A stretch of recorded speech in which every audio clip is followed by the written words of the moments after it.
Hey guys, welcome back to World of Warships. Today we're taking a look at the Wiesbaden. This is a new German Tier 8 light cruiser that has a smoke and a hydro and decent DPM. The thing about this ship is you have 32 millimeters of pen on these destroyer guns, 128s here.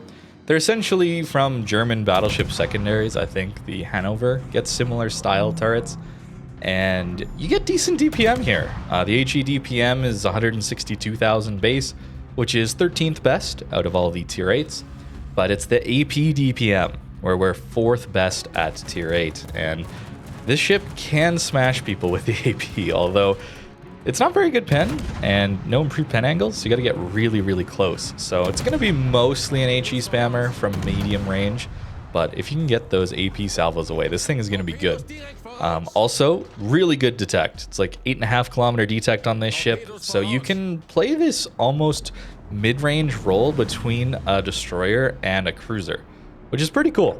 Your torpedoes are also pretty strong since they reload rather quickly. And you can actually stealth torp. Just look at how confident or maybe silly or stupid I can be here. Just charging around a corner in front of a Soyuz and not getting detected. I get a little tunnel vision here and try and take out the sub with my team. Try and get him out of the way early. But very, very strong to have this level of detect. Now, I guess the question is, how do you get this ship? Well, it's only available through loot boxes in a 2.5% drop chance from these new German on the banks of the Rhine premium containers, or a very, very expensive consecutive bundle in the armory, which is 23,975 doubloons. That's a lot, man.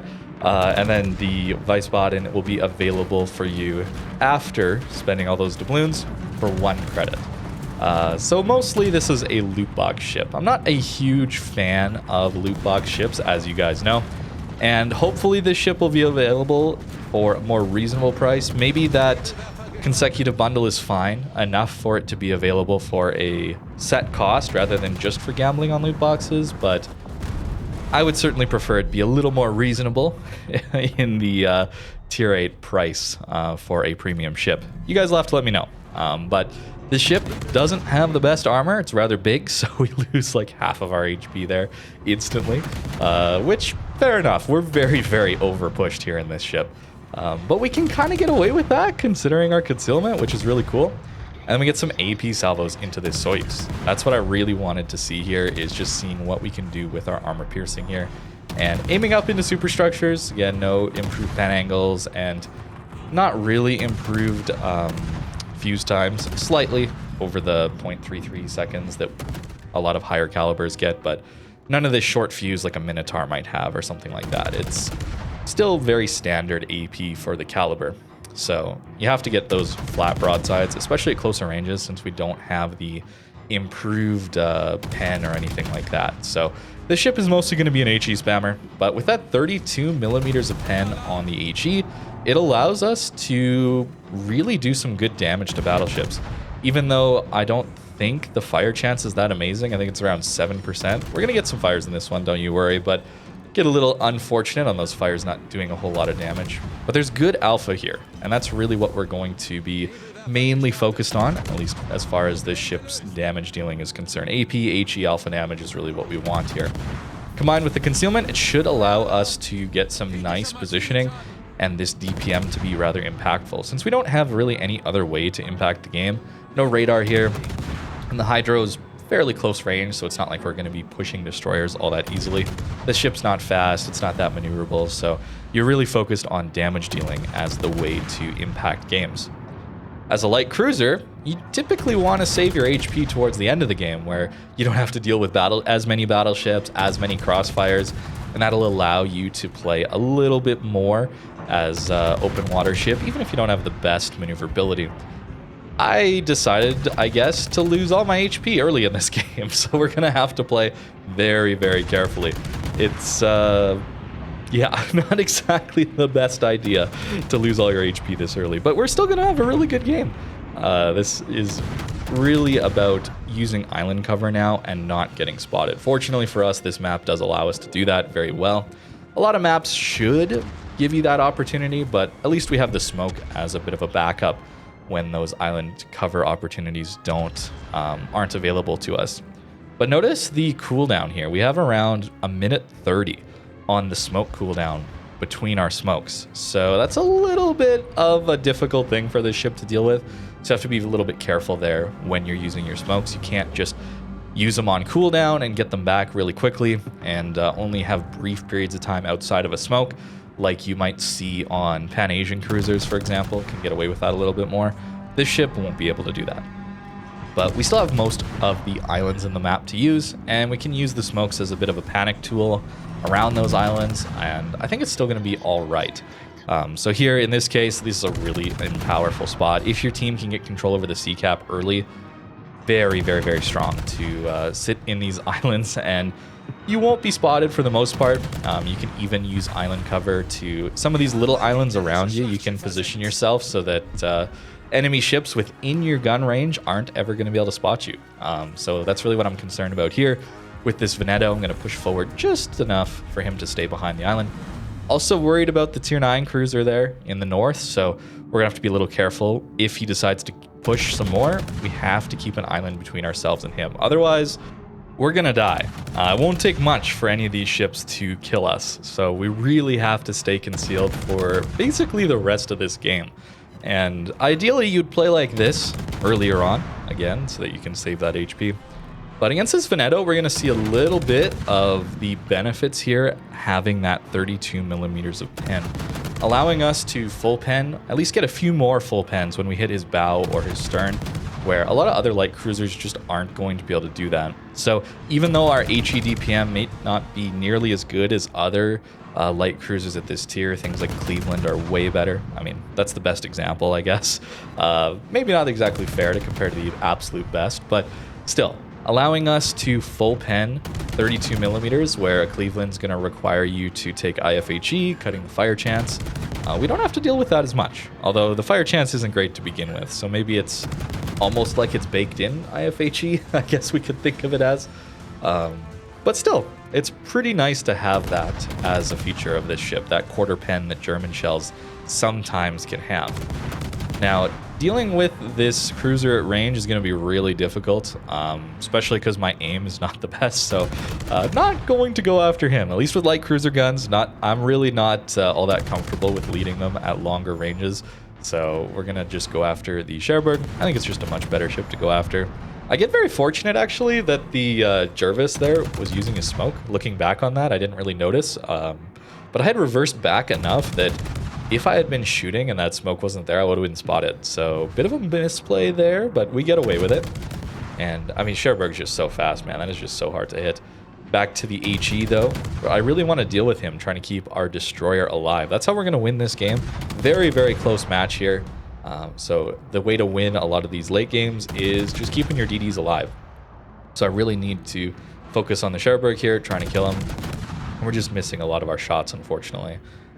But he gets stuck in a spot I actually don't know if he can get out of. He kind of drifted in there, and he's kind of, yeah, I don't think he can get out of there. So we just kind of aim straight at him, and it's going to be some decent damage. But still, means we're basically tied on points at this point, and the enemy team's flipping the B cap. We have to deal with the Cherbourg and then the Richelieu. But fortunately, I think he's going to stay broadside for us. And this is where I really found the AP to be surprisingly good. I wasn't expecting too much out of the AP. Earlier matches I had played in this ship, I'd only really spammed VHE, so I really wanted to try it in this game. And that's like 7,000 to 8,000 AP damage out of a single salvo. And like another 5 to 6k there. That's nuts. Perhaps we're getting a little buff from AR, so Adrenaline Rush, since we're such low HP, but this DPM with that level of alpha damage, potentially, you know, not every salvo is going to look that good. That's pretty nice. That's pretty nice. And then, of course, Richelieu being a tier 8 French battleship, he's got 32 millimeters everywhere as far as armor goes, so that allows us to just full pen him everywhere. That's pretty powerful. Even though I think the maneuverability and lack of a heal, I mean, not many cruisers get a heal at this tier, but we're seeing more of them. So I do have to point it out, means that this ship is going to be a little bit tricky to play. I think it's going to be a tough one to play, especially early game, more open maps, it can be hard. So that's where maybe the torpedo power comes in, the stealth torps. I have a clip to show you guys after this game is over, where I do decently with the torpedoes, and it allows us to just have a bit of battle impact in those games where we're forced to push away or we're kind of kiting away open water, that kind of thing.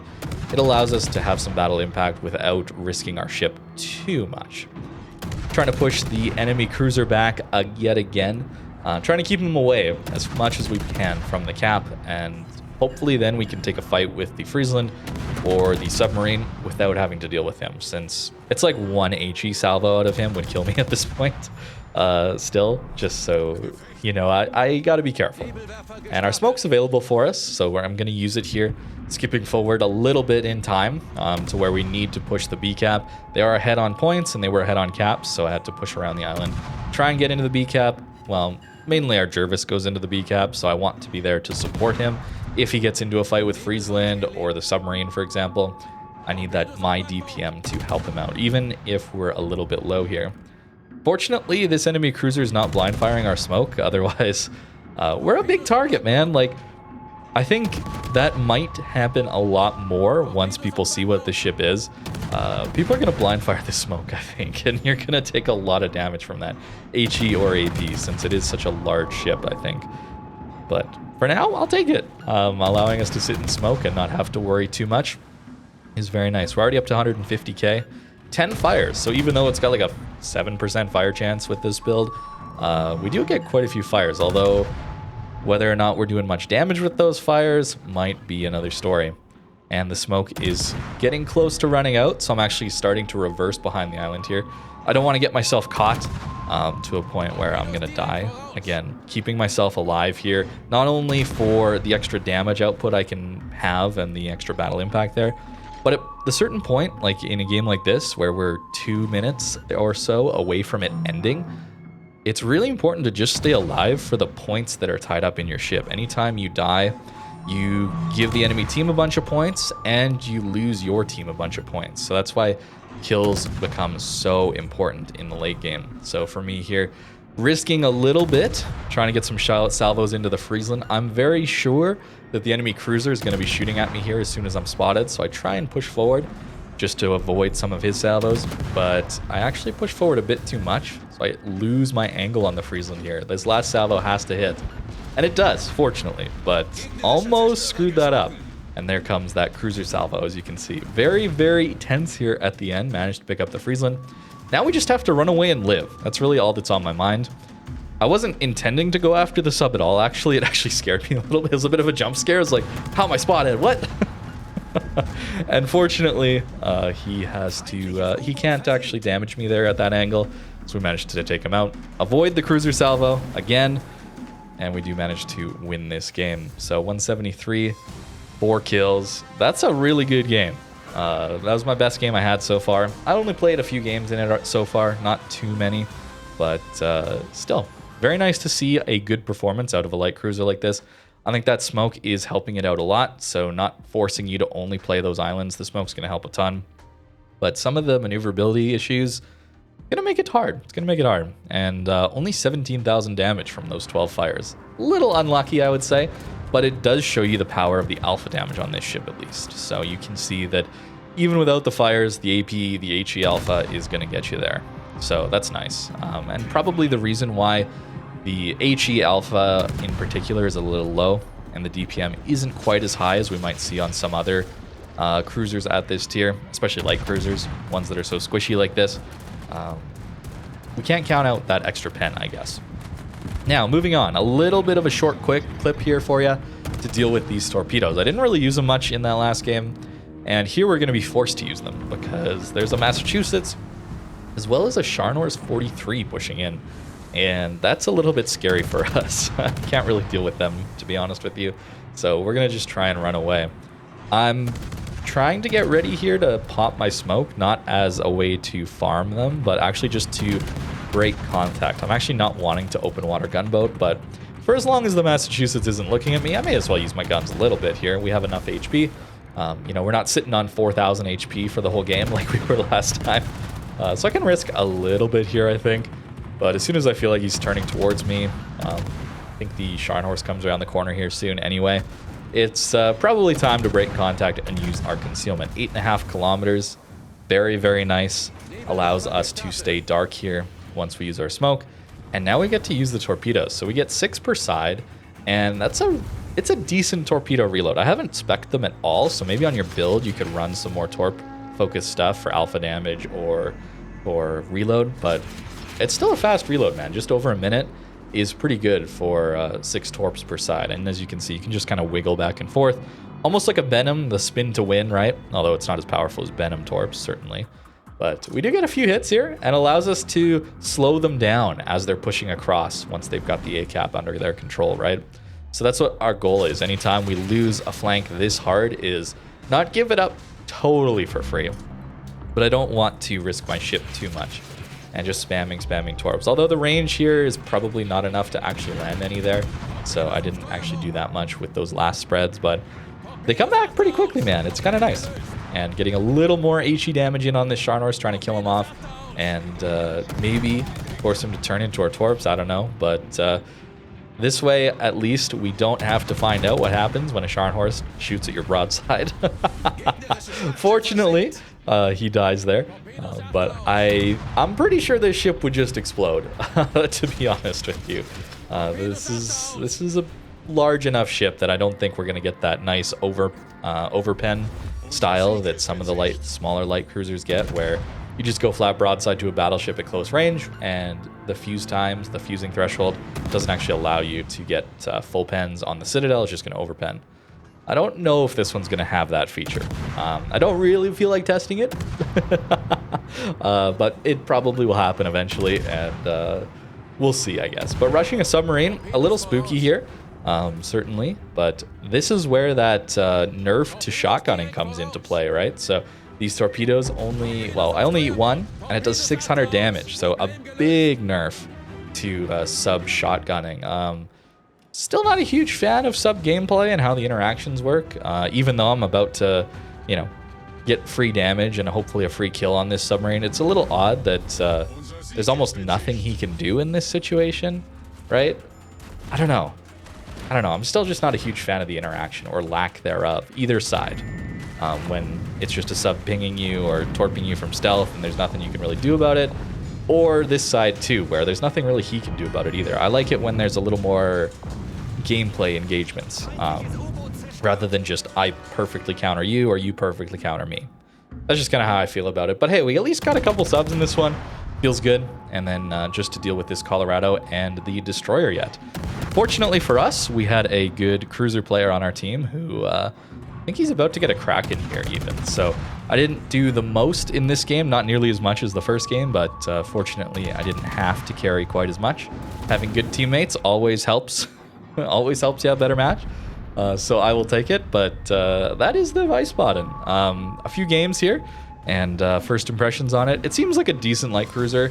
I'm just a little concerned about the total cost of it being so high, or seeing it pretty much only in loot boxes. But hey, we do manage to win this game. As for the build here on the Wiesbaden, we've got ourselves pretty basic, honestly. Concealment, of course, and then going with Superintendent just to get those extra smokes, since we might use them. That could easily be moved over to something that's going to keep us alive more, or give us more DPM. Maybe we want to go try and find top grade gunner instead of consumables, enhancements, and Superintendent. I'm trying to get the most value out of these smokes and trying to reload them as fast as I can as well, since that's really our lifeline a lot of the time with this ship. Keep in mind we get a free heavy HE, since that penalty to concealment only affects ships with greater than 149 millimeters. And since this ship's got 128s, we don't have to deal with that. It's just straight damage buff, which is nice to see. Also taking Demo Expert here, and there's where we get that 7% fire chance, including the flags, of course. So 6% without, I suppose. 6-second reload base, 15 kilometers range, pretty nice. Just keep in mind it's a little bit floaty shells. And Torp's 9.5 kilometer range. They do decent damage, 14,000, and are reasonably quick, I guess, 65. That's not too incredible, but again, I'm not buffing them at all. So that could be something you could try, buffing the torpedoes, trying to make them work a little bit better. The reload already is excellent, so getting that down another 10%, a little more speed, a little more damage. It could be good. Could be good. The problem, though, with this ship, of course, survivability. So not a lot of HP here, and then not a lot of armor. So 16 millimeters, 25 mil upper belt. Maybe that can be okay. The problem is at tier 8, we're already seeing most, if not all, battleships are going to be overmatching that. So it doesn't matter that much. Against HE, I suppose DD-HE, some of that will shatter. So that can be nice. But otherwise, that's just going to arm a lot of AP. It's not the skinniest ship at the middle, certainly. And then the Citadel is a bit above water. This isn't quite it. There's Turtleback, but as we're going to see, the Turtleback is rather steep. And that means it's actually not going to do the bounce the shells up and away, since people are going to pen right through that. So not really going to help you out all that much. And then, yeah, just a little bit above water. So I think this ship will explode if you give broadside with it. It also takes a lot of HE damage. But the idea is to use the amazing concealment here, combined with those smokes and decent DPM to have some decent battle impact. And I think it'll be there. Really, all that remains to be seen is, well, the drop rate, not very high, and then the consecutive bundles being pretty expensive. So let me know what you think in the comments down below. Thank you very much for watching, and I hope you have a great rest of your day.